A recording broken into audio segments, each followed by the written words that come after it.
officer in Cleveland fatally shot 12-year-old Tamir Rice. As the investigation continues, on November 19th, 2014, an incident occurred that shocked American society and once again drew attention to the problem of police violence. In a park in Cleveland, Ohio, a policeman opened fire on 12-year-old Tamir Rice, who was playing with a toy gun on the territory of the city playground. The shooting occurred within seconds of the police arriving, and the boy's life was cut short on the spot. The tragedy attracted the attention of not only the media, but also human rights defenders and activists, as such cases involving Black young people and police officers were encountered in America with frightening frequency. The Tamir Rice case has become a symbol not only of police brutality, but also of systemic problems in the U.S. law enforcement system. The incident with Tamir Rice's death is a tragedy of the justice system, the perception of this case by the media, and the consequences for relations between the police and society. November 21st, 2014 turned out to be a cold and gray day in Cleveland, Ohio. The Cudell Recreation Center Park, located in the western part of the city, remained relatively quiet. A typical urban playground with a concrete surface, small green areas, and children's play areas. Despite the windy and cool weather, several children played here, including 12-year-old Tamir Rice. What happened that day is, I received a knock at the door. Tamir, like many children his age, loved to play outdoors. He had an air pistol with plastic bullets with him that day, a toy weapon that looked almost like a real pistol. The boy, dressed in a dark hooded jacket, pointed a pistol in the air, fired shots at empty cans and cardboard boxes standing near the gazebo. Casual passers-by could spot Tamir from afar, but no one attached much importance to his actions, considering it a child's game. However, at about 3 o'clock in the afternoon, one of the eyewitnesses called 911. In a telephone conversation, the man reported that he saw a young man with a gun on the playground. He noted that the suspect was brandishing a weapon, pointing it at people, but added, "The weapon is most likely a toy." Despite this reservation, the message to the police officers who were on their way to the call did not indicate that the weapon could be fake. Immediately after the call, the dispatcher sent a patrol car with 2 policemen in it, Officer Timothy Lehman, who arrived at the department less than a year ago, and his partner, more experienced Officer Frank Garmbach, who was driving the car. Both of them worked in the same patrol and were on duty that day. The police arrived at the scene around 3:30 p.m. They drove right up to the gazebo where Tamir was standing, almost without stopping the car. Their actions in the future were swift and, in many opinions, hasty.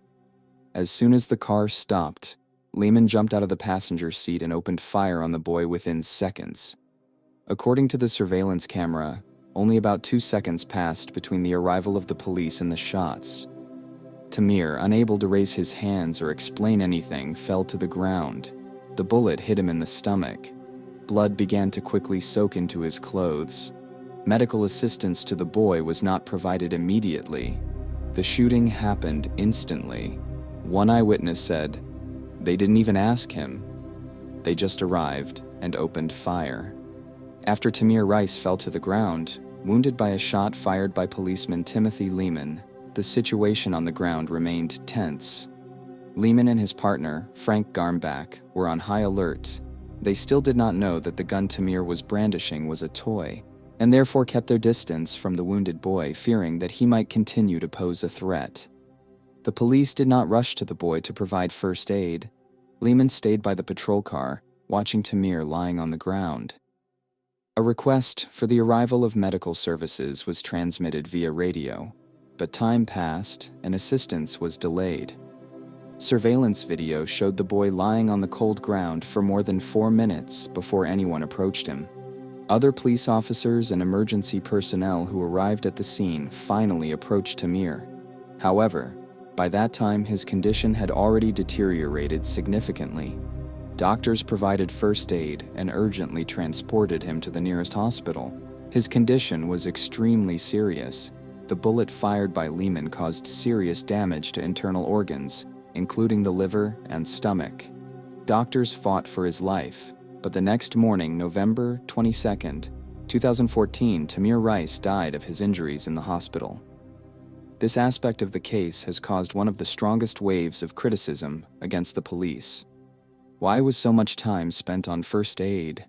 Lawyers for the Rice family later stressed that even taking into account the possible concerns of the officers, their delay in providing assistance was unjustified. One of the law enforcement experts who participated in the subsequent hearings stated there was no risk to the officers as soon as the boy fell to the ground.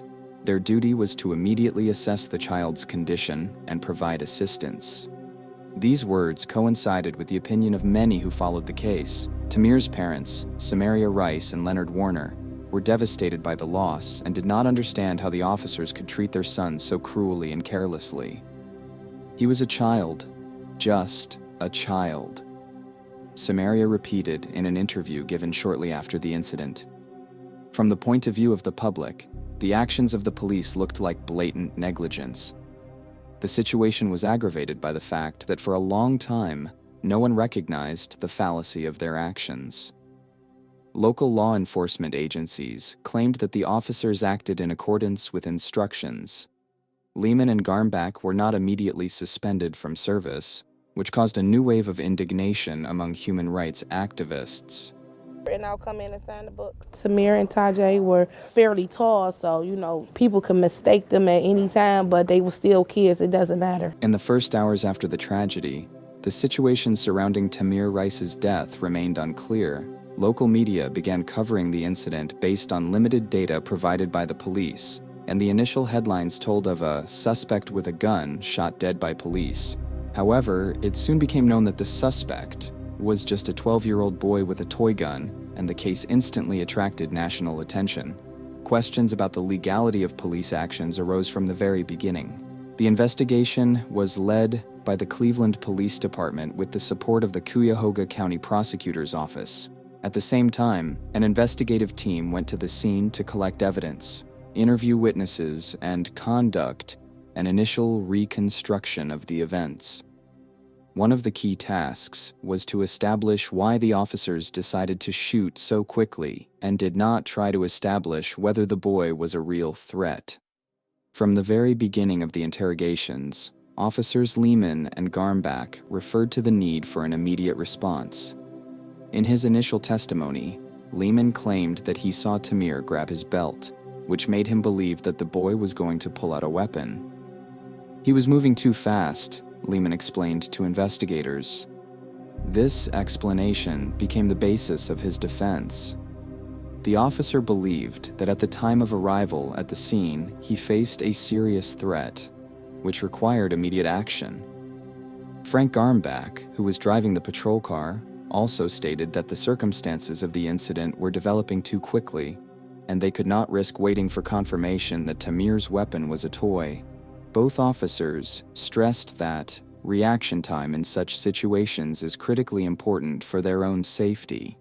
However, during the investigation, contradictions arose in the official version.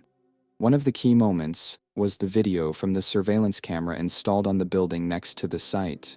A video obtained by the investigation and later published in the press showed that only about 2 seconds had passed between the arrival of the police car and the shots. This raised serious questions about whether Lehman had enough time to assess the situation and make a reasonable decision. Experts who studied the video said the officer could have used alternative measures, such as a warning or visual inspection, before opening fire. At the same time, the Internal Security Service of the police launched an internal investigation into the actions of the officers. An important detail was Lehman's past. During the investigation, it turned out that before joining the Cleveland Police Department, he worked for the police of a small town in Ohio, where he was fired for incompetence and inability to cope with crisis situations. This opened up new questions about how he was able to get a job in a larger police department. The medical examiner's reports also played an important role in the investigation. According to the coroner's report, Tamir Rice's death was ruled a homicide, which increased pressure on the police department. However, the conclusion that it was a justifiable homicide left some loopholes to protect the officers. Interviewing witnesses turned out to be another controversial element of the case. Some of the people present at the site claimed to have seen Tamir raise his hands when a police car pulled up to him, although this claim was not confirmed on the video. Others argued that the officers could have acted differently and not resorted to such drastic measures. Tamir's family, shocked and depressed by the loss, immediately began to demand justice. Tamir's mother, Tamir Rice, along with her lawyers, insisted that the actions of the police were not only incompetent, but also criminal. They soon filed a civil lawsuit against the city of Cleveland, claiming that Tamir's death was the result of negligence and excessive use of force. This case was the first step towards a long trial that was supposed to determine who was to blame for the boy's death and who would be responsible for his death. In the weeks following Tamir Rice's death, the Cleveland Police Department and the Cuyahoga County Prosecutor's Office faced increasing public pressure. People demanded justice and an answer to the question of why an armed officer opened fire on a 12-year-old boy just seconds after arriving at the scene. This case was another link in a chain of high-profile incidents involving police violence against blacks in the United States, and public protests were growing across the country. The central issue was whether officers Timothy Lehman and Frank Garmbach would be prosecuted for their actions. Shortly after the incident, the district attorney's office began preparing materials for consideration by the grand jury, which was supposed to decide on charges. One of the main arguments of the police officers' defense was that they acted in conditions of a potential threat to their lives. Lehman's lawyers insisted that he acted in accordance with the instructions established for such situations. In circumstances where the officer believes that the suspect is armed and may pose a danger, the use of firearms is a legitimate measure of protection. It was also argued that the police's unpreparedness for such situations is due to a lack of time for decision-making. My client did what he was trained to do in such conditions, Lehman's lawyer said at one of the meetings. On the other hand, Tamir's family and the public insisted that the officer's actions were excessive and disproportionate to the threat. The family filed a civil lawsuit against the police department, claiming that Tamir's death was the result of unacceptable negligence and excessive use of force. One of their lawyers, Jonathan Abates, said, "We all understand the danger faced by the police, but in this case, there was no need to shoot at a child who was just playing in the park. This is not a crime. This is a tragic mistake." And I think I should have a conviction for the murder of my son. A year after Tamir's death, in December 2015, the grand jury assembled to consider the case announced its decision. Police officers Lehman and Garmbach would not be prosecuted. The Cuyahoga County prosecutor, Timothy McGinty, who led the trial, said that the grand jury found no grounds to bring charges because the officers acted in accordance with established norms and did not violate the law. This decision was received with great disappointment. Tamir's family, their lawyers, and community activists accused the prosecutor's office of manipulating the case, claiming that Prosecutor McGinty deliberately set up a grand jury against the charges. According to family representatives, the justice system has again shown that black lives don't matter. In March, the city of Cleveland stated in a legal defense to the family's lawsuit that 12-year-old Tamir was responsible. After the grand jury announced that officers Timothy Lehman and Frank Garmbach would not be prosecuted, frustration and anger in the community reached a new peak. The Tamir Rice case has stirred up not only Cleveland, but the entire country, becoming another vivid example of the deep problems associated with police violence and racial discrimination in the U.S. law enforcement system. The moment it became known that no one would be punished in the case of a 12-year-old boy shot dead on a playground caused outrage among many people who felt that the justice system continued to ignore the lives of blacks. Thousands of people took to the streets of Cleveland and other cities. Local activists and members of the Black Lives Matter movement have organized rallies and marches calling for justice for Tamir and other victims of police violence. The main slogans of the protests were the phrases, "Justice for Tamir" and "Black Lives Matter". Зрение, которое продемонстрировало, что этот случай символизирует не только индивидуальную трагедию, но и системную проблему, связанную с отношением полиции к чернокожим гражданам. At one of the largest rallies, which took place in the central square of Cleveland, Tamir's mother, Tamir Rice, addressed the audience.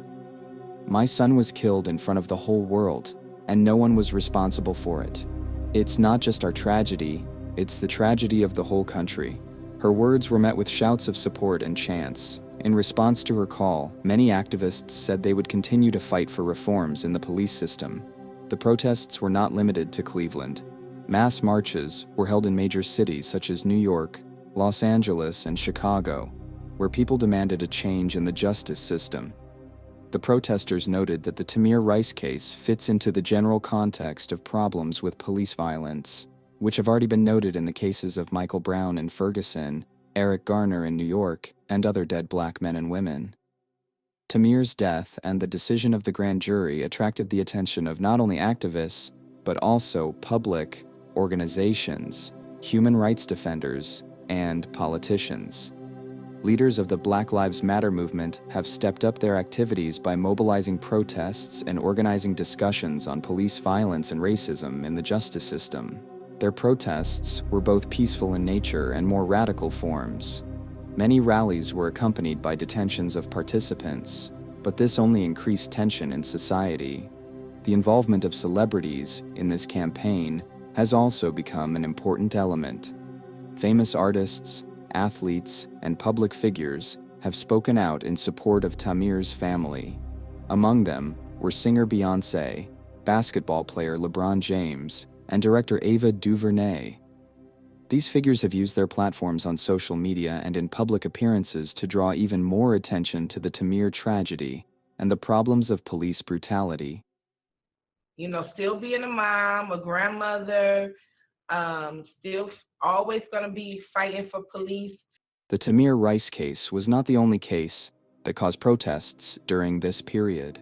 It ran in parallel with other high-profile police homicide cases, including the deaths of Michael Brown in Ferguson, Missouri, Eric Garner in New York, and others. These incidents became a catalyst for protests, which led to the creation of a coalition of activists demanding changes in the police system at the national level. The impact of these cases became so widespread that many protests soon developed into a national movement focused on issues of racial discrimination and abuse of power by the police. This led to mass demonstrations across the country, some of which escalated into clashes with police. The authorities used tear gas and arrests to suppress some of the rallies, which caused even more outrage. Many protesters pointed out that the Tamir Rice case had become a symbol of the injustice suffered by black residents of the United States. In Cleveland, protesters demanded reforms, ranging from the mandatory wearing of television cameras by police officers to a change in the use of force policy. Political leaders and officials could not ignore the wave of protests that swept the country. Some of them supported the activists' demands, recognizing that the police system needs to be reformed. Former U.S. President Barack Obama said, "We must find ways to reduce the number of such tragedies and work to ensure that our citizens have confidence that law and justice truly protect everyone, regardless of skin color." At the same time, other political figures, especially representatives of conservative circles, defended the actions of the police, arguing that officers face serious threats and their decisions, although tragic, should be considered in the context of extreme circumstances. Despite the political statements, social polls have shown that public opinion in the United States is divided. A significant part of the population, especially among Black Americans, believed that the police actions were inadequate and reflected a systemic problem of racism.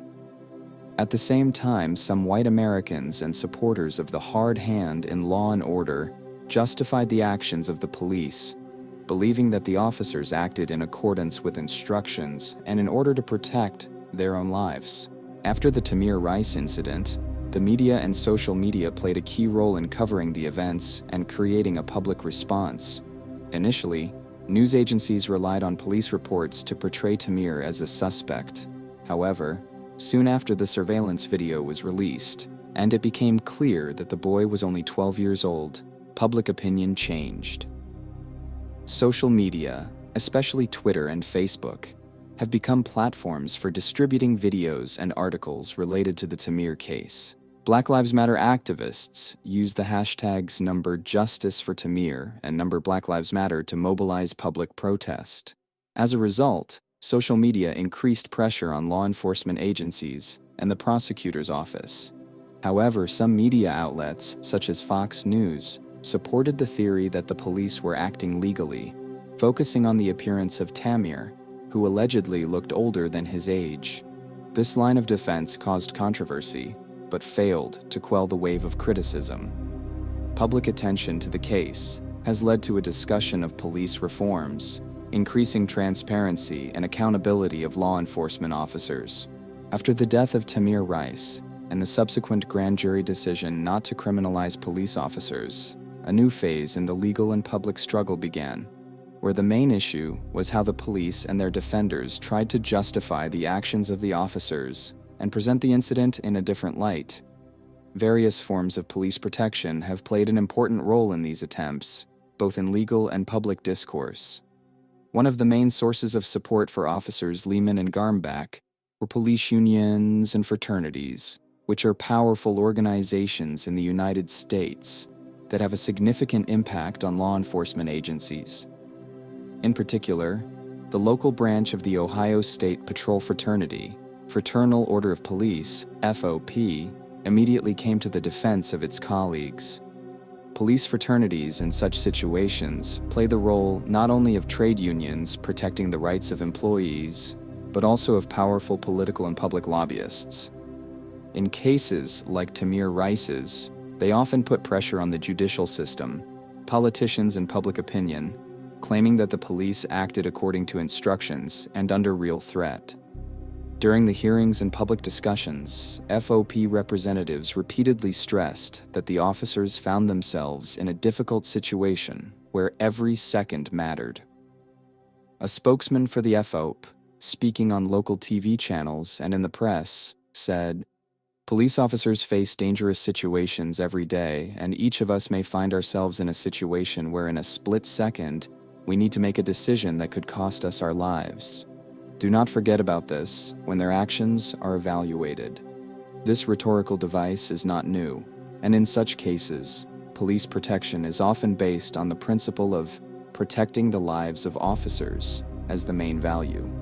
For many critics, this position turns out to be extremely controversial, since in cases where police officers kill citizens, especially minors, the question arises about the proportionality of the use of force. In addition to the direct support of police unions, the legal defense of Lehman and Garmbach was based on a number of deeper, systemic arguments that were aimed at making the incident part of the overall professional context of police work. The main argument in defense of the officers was the legal principle that protects police officers in the event of the use of force if they believe that their lives are in danger. This principle, which is widely used in the American law enforcement system, has been enshrined in precedent decisions of the U.S. Supreme Court. This approach is based on the subjective assessment of the situation by the officer himself. If a policeman believes that he is in mortal danger, he can use force, even if this assumption later turns out to be erroneous. Lehman's lawyers referred to such decisions, arguing that their client did not have the opportunity to assess whether Tamir's weapon was a toy, which means that his actions were legitimate and justified. At one of the hearings, Lehman's lawyer said, "Every policeman is faced with threats and must respond instantly. My client couldn't have known that the gun wasn't real. He acted on the basis of the information he had at that moment." This argument, despite its legal force, was met with harsh criticism from human rights activists and lawyers for Tamir Rice's family. They argued that this approach makes it possible to justify almost any use of force, and that the system itself needs to be reformed in order to prevent cases where mistakes lead to the death of children. One of the most controversial aspects of police protection was related to an indirect attempt to shift the blame for what happened to Tamir and his family. In a number of media sources, information appeared that, in the opinion of many, looked like a deliberate discrediting of the Rice family. Information was published that Tamir's parents had problems with the law in the past, which caused a wave of outrage.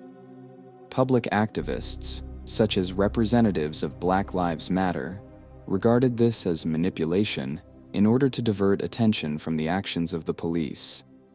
In addition, police lawyers and their supporters hinted in some comments that the responsibility for what happened partly lies with the parents who allowed their son to carry a toy weapon in a public place. This argument, although it sounded indirect, sparked a serious debate that in a situation where a child is confronted by the police, adults should be responsible for the consequences.